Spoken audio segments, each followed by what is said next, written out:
자, 들어가겠습니다. 자, 오늘 컨텐츠 낭만과 실리의 공존 현대축구 최고의 미드필더 10인 렛츠고! 자, 첫 번째 선수 찝어볼게요. 저는 카카! 축구 스킬이 진짜 엄청 예쁘게 차는 스타일은 아니었어. 흠바페가 평가하길 카카는 그냥 드리블 안 칠 때 그냥 뛰는 것보다 공 달고 드리블 칠 때 스피드가 더 빨랐다는 한간의 흠바페 평가가 있습니다. 카카는 그리고 또 기억에 남는 경기가 그 맨유랑 챔스 때 그 경기 있어. 에인세랑 에브라, 그러니까 헤더 갔다가 볼 살짝 톡 건드려가지고 둘이 부딪히게 한 경기 있어요. 그것도 진짜 별미입니다. 9위 갈게요. 누구 이거 약간 논란의 여지가 있을 수 있어. 자, 가보자. 폴 포그바. 저는 개인적으로 이 선수가 중간에 어떤 부침이 없이 성장을 했다면 최고의 미드필더로 활약을 할 수 있었을 거라고 개인적으로 생각을 하거든요. 천재의 미드필더라는 단어가 전혀 무색하지 않는 그런 전성기 때 폼이었고, 나이가 어렸을 때 너무 임팩트 있는 플레이를 많이 했단 말이야. 발재간이 엄청나. 그리고 일단 등딱이 미쳤어요. 등딱으로 받치고 있다가 얘가 또 다리가 기니까 수비수랑 볼 사이 간격을 최대한 넓힌 상태로 그렇게 농락하는 시간을 갖다가 빈틈이 있을 때 롱패스 빵! 애가 발목이 워낙 유연하고 발목 강성이 좋아서 진짜 제자리에서도 발목 힘만으로 반대편 사이드까지 쭉 미는 그런 롱킥이 아주 일품이었습니다. 그래서 9위는 포그바! 8위네요. 자, 8위 한번 가보자. 누구 스티븐 제라드! 우리 제라드 형님 들어가는 거 솔직히 인정? 안필드의 영웅, 챔피언스리그 우승, 산시로의 기적 이를 일으켰던 장본인이었고, 제라드가 위대하다고 평가를 받는 건 그렇게 클럽을 오랜 기간 자리를 지키면서 새로 들어오는 선수와 기존 선수들 간의 중간다리 역할을 정말 완벽히 수행을 해줬고, 1대1 맞춤형 패스를 정말 기가 막히게 뿌려줬다. 그들의 플레이 스타일과 실력을 한층 더 높여줄 수 있는 그의 진짜 적절한 패스, 이런 부분을 감안해서 8위는 스티븐 제라! 자, 7위 한번 가봅시다. 7위 한번 가볼게요. 산티 카솔라!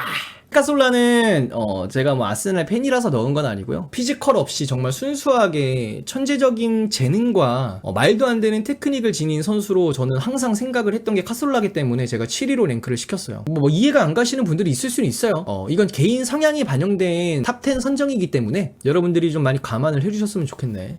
제가 생각하는 카솔라는 약발이 없어요. 그냥 양발의 마법사라는 요 키워드가 정말 잘 어울리는 선수예요. 제가 좋아하는 유형의 플레이어이기 때문에 카솔라를 7위에 랭크를 시켰는데 여러분들이 보기에는 좀 안 입고 올 수 있다 인정하겠습니다. 7위는 산티 카솔라로 등록을 했고요. 6위는 데이비드 베컴! 데이비드 베컴을 넣었어요. 제가 생각하는 베컴의 그 위대한 업적과 그가 이뤄낸 성과, 국가대표 소속되어 있었을 때 중요한 순간마다 넣어줬던 프리킥 골을 반영을 해서 데이비드 베컴을 6위에 랭크를 시켰습니다. 데이비드 베컴이 챔스 우승 1999 챔스 우승 기록을 했고 EPL 우승을 무려 6회나 기록을 합니다. 그리고 1999 발롱도르 2위야. 여기 지금 뭐 타이틀, 서브 타이틀의 오른발의 지배자, 베컴존이라 불리는 프리킥 궤적, 잉글랜드의 아이콘. 요약을 되게 잘했죠? 아직까지 기억나요. 2002년 월드컵 예선전 당시에 비기기만 해도 떨어지는 상황이었어, 잉글랜드가. 그때 상대가 그리스였고 94분경에 이 베컴이 프리킥 골을 넣어서 잉글랜드가 2002년 월드컵에 진출을 하게 되는 그런 사건이 있었습니다. 그 장면을 보는 바페는 경악을 금치 못했습니다. 그리고 여러분들, 베컴의 곱상한 외모에 얘 되게 소극적이고 예쁘게만 축구하려고 하는 선수야 라고 할 수 있지만, 데이비드 베컴은 전성기 때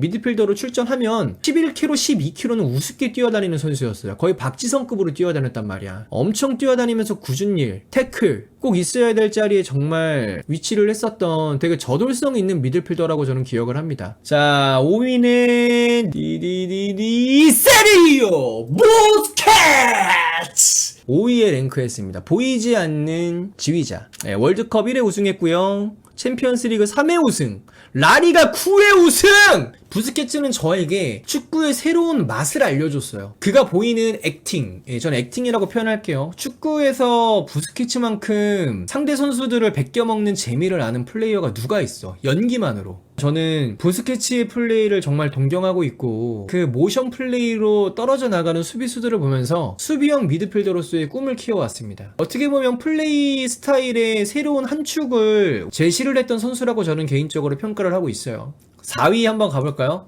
4위 가보겠습니다. 4위 케빈 더 필드 위에 스탯 채굴기. 현대축구 공격형 미드필더 생산성의 끝판왕을 좀 보여줬었던 케빈 더브라이너를 제가 4위에 랭크를 했습니다. 뭐 수상 실적 여러분들 크게 궁금하진 않겠지만 EPL 우승 6회, 챔피언스리그 우승 2023 우승 1회, 그리고 EPL 올해 선수 2회에 선정됐었어요. 솔직히 솔까말 전성기 덕배 인정? 킹정하는 부분? 케빈 더브라이너 생각하면은 약간 이제 그 골대가 있으면 약간 우측 45도에서 올리는 크로스, 또 이제 아웃사이드 패스 갔다가 안쪽으로 말려 들어가는 패스로 또 상대 수비수들 막 농락하고, 이게 진짜 더브라이너 전성기 때 혼란이 1.5 시즌 정도 진짜 같이 좀 누렸던 것 같아. 그 혜택을 더브라이너가 미친 패스 정말 많이 뿌려줬었고, 그래서 혼란이 PL 득점왕 먹었을 때 케빈 더브라이너 지분이 적어도 한 20% 30% 있다고 봅니다. 아무튼 뭐 그런 이유로 케빈 더브라이너 4위에 선정했습니다. 여러분들 3위 누구냐면 안드레 이니에스타 사비 에르난데스.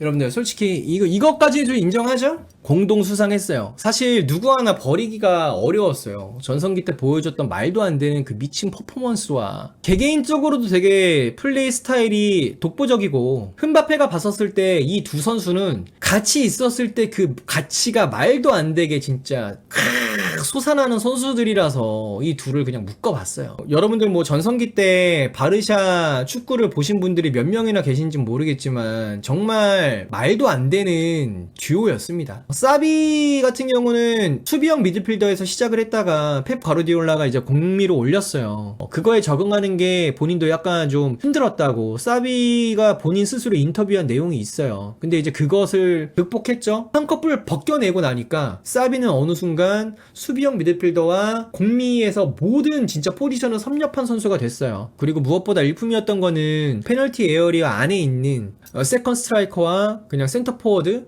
이 두 선수한테 정말 자기만 볼 수 있는 패스 길로 기가 막히게 어시스트를 막 양산해내는 기염을 토했고, 이니에스타 같은 경우에는 사실 패스 능력도 엄청 출중하긴 해. 그 팬텀 드리블이 여러분들 머릿속에 기억에 남을 수 있어요. 이니에스타는 좁은 공간에서 자기 발재간 갖다가 비집고 2명 3명을 벗기고 나오면서 그 폭발력 있는 스피드를 내고 거기에서 찔러주는 그 전진 패스, 이런 게 정말 일품이었던 선수. 정말 기억에 남는 이 듀오가 흠바페 픽, 흠바페 선호, 전 세계 최고의 미드필더 탑 10 중에 두 선수를 랭크 3에 넣게 됐습니다. 자, 가보자. 자, 2위 가보자. 2위. 흠바페가 선호하는 흠바페 픽 전 세계 최고의 미드필더 탑 10 10선.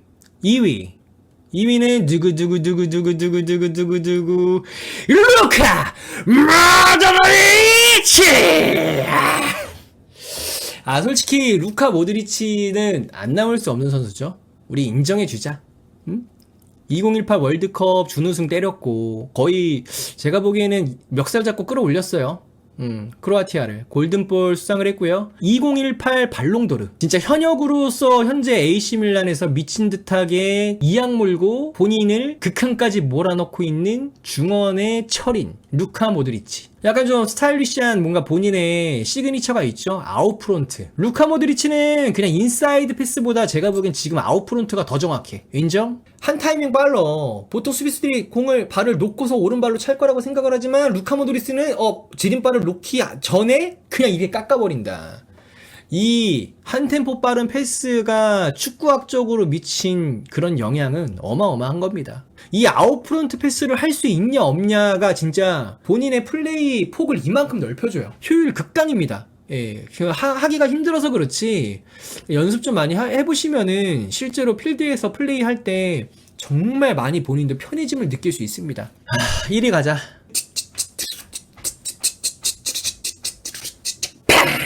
영광의 1위는 진네딘 지르다. 여기서 제가 뭐 이강인을 뽑는다던가 뭐 박용호 선수, 박지성 선수를 넣으면 솔직히 모양 빠지잖아. 저는 표현을 그라운드 위의 무용수라고 좀 표현을 했어요. 이 진짜 덩치가 그 어떻게 그렇게 아름답게 The First Touch를 해가지고 수비수들을 베껴 먹으며, 저는 지단의 하이라이트 영상을 지금도 하루에 한 번씩은 보는 게 보고 있으면 마음이 참 편해져요. 멍하니 봅니다. 아니 공을 어떻게 저렇게 예쁘게 봤지? 저 덩치에 진짜 요즘 야말이나 네이마르 걔네같이 체구가 얄쌍해가지고 막 잔발 타타타닥 치면서 지단은 그렇게 플레이 안 하잖아요. 천천히 뭐 헛다리를 짚어도 크로스오버를 하더라도 되게 여유있게 탁탁탁탁 하는데, 아직까지 기억나요. 월드컵에서 이제 그 브라질, 프랑스 준결승이었나요? 혼자서 저는 그때 그 경기 진짜 지단밖에 안 보였어요. 와, 전성기 막 진짜 그 브라질의 그 젊은 선수들을 상대로 약간 좀 노익장을 과시하는 느낌? 어떻게 저렇게 여유있게 플레이하는데 그 잽싼 브라질 선수들을 다 베껴 먹지? 미쳤다. 예술 그 자체야.